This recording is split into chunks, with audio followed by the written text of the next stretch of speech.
നമസ്കാരം. മലയാളി വാർത്തയിലേക്ക് സ്വാഗതം. തലസ്ഥാന നഗരസഭയുടെ ഭരണത്തെ ചൊല്ലി മന്ത്രി വി ശിവൻകുട്ടിയും മേയർ വി രാജേഷും തമ്മിലുള്ള വാക്പോര് പുതിയ തലത്തിലേക്ക്. കുറച്ചു ദിവസമായി മന്ത്രി വി ശിവൻകുട്ടി മേയർ വി രാജേഷിനെ പിന്തുടരുകയാണ്. അദ്ദേഹത്തിന്റെ കുറ്റവും കുറവുകളും കണ്ടെത്തി പറഞ്ഞുകൊണ്ടേയിരിക്കുന്നു. മറ്റൊന്നുമല്ല, മേയറുടെ നേതൃത്വത്തിൽ നഗരസഭയുടെ കീഴിൽ വരുന്ന പല ഭാഗങ്ങളിലും ഇപ്പോൾ പല പണികളും വളരെ നീക്കത്തിൽ തന്നെ നടക്കുകയാണ്. ഇതൊക്കെ കണ്ടിട്ടുള്ള ഒരു തരം ബുദ്ധിമുട്ടായിരിക്കാം ഇത്തരത്തിൽ അദ്ദേഹത്തെ കൊണ്ട് പറയിപ്പിക്കുന്നത് എന്ന് വേണം പറയാൻ. ഏതായാലും പല കാര്യങ്ങളും ഇത്തരത്തിൽ ഉന്നയിച്ചു വരുമ്പോഴൊക്കെ അതിനുള്ള മറുപടിയും ഇപ്പോൾ മേയർ തന്നെ നേരിട്ട് നൽകുന്നുണ്ട്. മേയറുടെ യോഗ്യത അളക്കാൻ മന്ത്രി വരേണ്ടെന്നും അത് തീരുമാനിക്കേണ്ടത് ജനങ്ങളാണെന്നാണ് ഇപ്പോൾ വി രാജേഷ് ആഞ്ഞടിച്ചിരിക്കുന്നത്. നഗരസഭയിലെ BJP ഭരണത്തിനെതിരെ മന്ത്രി ഉന്നയിച്ച വിമർശനങ്ങൾക്ക് മറുപടി നൽകുകയായിരുന്നു അദ്ദേഹം. തെരഞ്ഞെടുപ്പിൽ പരാജയപ്പെട്ടതിന്റെ അസഹിഷ്ണുതയാണ് മന്ത്രി പ്രകടിപ്പിക്കുന്നതെന്നും മേയർ പരിഹസിച്ചു.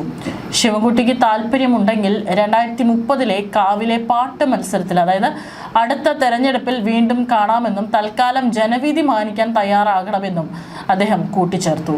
തോൽവി സമ്മതിക്കാൻ കഴിയാത്തതാണ് മന്ത്രിയുടെ പ്രശ്നമെന്നും പിന്നീട് അദ്ദേഹം പറയുന്നത് എന്താണ് ഇപ്പോൾ മന്ത്രിയുടെ ഇത്തരത്തിലുള്ള ഈ ഒരു ബുദ്ധിമുട്ടിന് പിന്നിലുള്ള കാരണത്തെക്കുറിച്ച് അദ്ദേഹം പഠിച്ചുവെന്നും ബംഗാളിലും ത്രിപുരയിലും അധികാരം നഷ്ടപ്പെട്ടപ്പോൾ CPM-ലെ ചിലർക്ക് ഇത്തരം മാനസികാവസ്ഥ ഉണ്ടായിരുന്നുവെന്നാണ് വി രാജേഷ് ഓർമ്മിപ്പിച്ചത്. ഭരണം നഷ്ടപ്പെട്ടപ്പോൾ മീനിനെ പിടിച്ച് കരയിലിട്ട അവസ്ഥയിലാണ് ചിലരെന്നും അദ്ദേഹം പരിഹസിച്ചു. ഇത്തരം രാഷ്ട്രീയ അസ്വസ്ഥതകൾ മാറാൻ മന്ത്രി യോഗ ചെയ്യുന്നത് നല്ലതാണെന്നും വി രാജേഷ് ഉപദേശിച്ചിട്ടുണ്ട്. തൻ്റെ മേയർ സ്ഥാനത്തിനുള്ള യോഗ്യത ജനങ്ങൾ നിശ്ചയിച്ചതാണ്. അത് ചോദ്യം ചെയ്യാൻ മന്ത്രിക്കോ സർക്കാരിനോ ഭരണഘടനാപരമായ അധികാരമില്ലെന്നും അദ്ദേഹം വ്യക്തമാക്കി. ജനങ്ങൾ നൽകിയ അംഗീകാരത്തെ അവഹേളിക്കുന്നത് ജനാധിപത്യ വിരുദ്ധമാണെന്നും മേയർ ചൂണ്ടിക്കാട്ടിയിട്ടുണ്ട്. മാത്രവുമല്ല, ഇനി വരും ദിവസങ്ങളിൽ കോർപ്പറേഷനിൽ ഇതുവരെ 40 വർഷം നടന്നു വന്നിട്ടുള്ള പല കാര്യങ്ങൾക്കുള്ള അല്ലെങ്കിൽ പല കാര്യങ്ങളും ചെയ്തു വെച്ചിരുന്നതിനെ കുറിച്ചൊക്കെയുള്ള വെളിപ്പെടുത്തലുകൾ വരുമെന്നും വി രാജേഷ് പറഞ്ഞിട്ടുണ്ട്. കാരണം കോർപ്പറേഷന്റെ കീഴിലുള്ള പല കടമുറികളും ഇപ്പോൾ കയ്യിൽ വെച്ചിരിക്കുന്ന പലർക്കും അത് ഒഴിയേണ്ടി വരുമെന്നുള്ള സൂചനയും നൽകിയിട്ടുണ്ട്. ഒപ്പം തന്നെ അദ്ദേഹം പറയുന്ന മറ്റൊരു കാര്യം, കോർപ്പറേഷന്റെ കീഴിലുള്ള അമ്പലത്തറയിലുള്ള ഒരു ഓഡിറ്റോറിയം, AC ഓഡിറ്റോറിയമാണ്. അത് 10 വർഷത്തേക്കാണ്. അത് ലക്ഷങ്ങളും വരുമാനം ലഭിക്കേണ്ട ഒരു ഓഡിറ്റോറിയമാണ്. വളരെ തുച്ഛമായ തുകയ്ക്ക് 10 വർഷത്തേക്ക് കരാറ് കൊടുത്തിരിക്കുന്നതിനെ കുറിച്ചും അദ്ദേഹം സംസാരിക്കുന്നുണ്ട്. ഈ കാര്യത്തിലൊക്കെ തന്നെ നഗരസഭ കൃത്യമായിട്ടുള്ള അന്വേഷണം നടത്തിയിട്ടുണ്ട്. വരും ദിവസങ്ങളിൽ അതിനുള്ള നീക്കങ്ങൾ ആരംഭിക്കും, നടപടികൾ എടുത്തു തുടങ്ങും എന്ന് തന്നെ അദ്ദേഹം പറഞ്ഞിട്ടുണ്ട്. അതായത് ഈ വർഷ കാലയളവിലൊക്കെ തന്നെ മേയർ ആര്യ രാജേന്ദ്രൻ അടക്കം ഭരിച്ചിരുന്ന സമയത്ത് നഗരസഭയിൽ നടത്തിയിട്ടുള്ള പല അഴിമതികളെ കുറിച്ചുള്ള കൃത്യമായിട്ടുള്ള അന്വേഷണമാണ് ഇപ്പോൾ മേയർ വി രാജേഷിന്റെ നേതൃത്വത്തിലുള്ള നഗരസഭ അന്വേഷിച്ചുകൊണ്ടിരിക്കുന്നത്. അത്തരത്തിൽ എവിടെയൊക്കെ അഴിമതികൾ നടത്തിയിട്ടുണ്ടോ അതിനെക്കുറിച്ചുള്ള കൂടുതൽ നടപടികൾ വരും ദിവസങ്ങളിൽ വരുമെന്നും അദ്ദേഹം എടുത്തു പറയുന്നുണ്ട്. നഗരസഭയെ കുറ്റപ്പെടുത്തുന്നതിന് മുൻപും സ്വന്തം വകുപ്പിലെ കാര്യങ്ങൾ ശ്രദ്ധിക്കാനാണ് മന്ത്രി തയ്യാറാകേണ്ടതെന്നും മേയർ ഓർമ്മിപ്പിച്ചിട്ടുണ്ട്. സ്കൂൾ തുറക്കാൻ ഇനി ദിവസങ്ങൾ മാത്രം ബാക്കി നിൽക്കെ പല വിദ്യാലയങ്ങളിലും പാമ്പ് ശല്യം രൂക്ഷമാണ്. ഇതാണോ വിദ്യാഭ്യാസ വകുപ്പ് മന്ത്രിയുടെ നേട്ടമെന്നും അദ്ദേഹം ചോദിച്ചു. സ്കൂളുകളിലെ സുരക്ഷാ പ്രശ്നങ്ങൾ മന്ത്രി ആദ്യം പരിഹരിക്കട്ടെ. കുട്ടികളുടെ ജീവന് ഭീഷണിയാകുന്ന ഇത്തരം കാര്യങ്ങളിൽ ശ്രദ്ധ കേന്ദ്രീകരിക്കുന്നതിന് പകരം നഗരസഭാ ഭരണത്തിൽ അനാവശ്യമായി ഇടപെടുകയാണ് മന്ത്രിയെന്നും മേയർ കുറ്റപ്പെടുത്തി. നഗരത്തിലെ കുടിവെള്ള പ്രതിസന്ധി നഗരസഭയുടെ വീഴ്ചയല്ലെന്നും അത് വാട്ടർ അതോറിറ്റിയുടെ പരാജയമാണെന്നും വി രാജേഷ് വിശദീകരിച്ചു.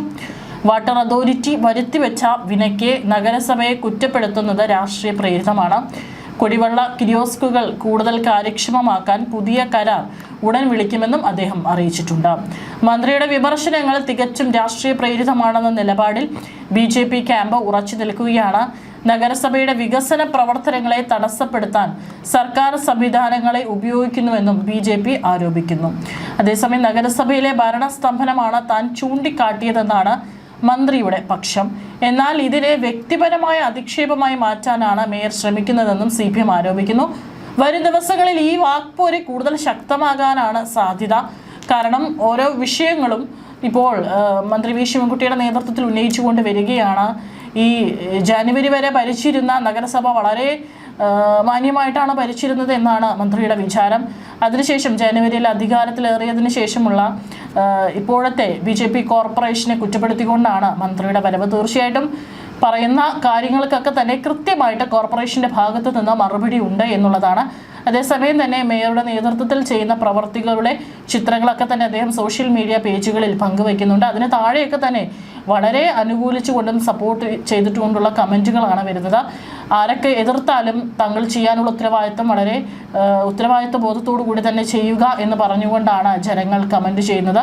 പോസ്റ്റുകളൊക്കെ തന്നെ എടുത്തു നോക്കിക്കഴിഞ്ഞാൽ മനസ്സിലാകും. ഇതിപ്പോൾ സാധാരണക്കാർക്ക് ഉപകാരമുള്ള അല്ലെങ്കിൽ അവർക്ക് വേണ്ടിയിട്ടുള്ള കാര്യങ്ങൾ ചെയ്യുമ്പോൾ പോലും കുറ്റപ്പെടുത്തുന്ന, നല്ല കാര്യങ്ങൾ ചെയ്യുമ്പോൾ പോലും അതിനെ കുറ്റപ്പെടുത്തുന്ന ഒരു രീതിയാണ് നമുക്കിപ്പോൾ കാണാനായിട്ട് സാധിക്കുന്നത്. വി ശിവൻകുട്ടിയെ സംബന്ധിച്ച് പറയുകയാണെങ്കിൽ അദ്ദേഹം ഇപ്പോൾ എയറിലാണ് എന്ന് തന്നെ വേണം പറയാം. മറ്റൊന്നല്ല, ഇപ്പോൾ സംസ്ഥാനത്ത് പല ജില്ലകളിലും ലോഡ് ഷെഡിംഗ് അനുഭവപ്പെടുന്നുണ്ട്. അതും പാതിരാത്രിയാണ് പല മേഖലകളിലും വൈദ്യുതി ലഭിക്കുന്നില്ല എന്നുള്ള പരാതികളൊക്കെ തന്നെ ഉയരുന്നുണ്ട്. അപ്പോൾ സർക്കാരിൻ്റെ ഭാഗത്തു നിന്നും ലോഡ് ഷെഡിംഗ് ഇനി വരും ദിവസങ്ങളിൽ ഉണ്ടാകും എന്നുള്ള ചില സൂചനകളും പുറത്തു വരുന്നുണ്ട്.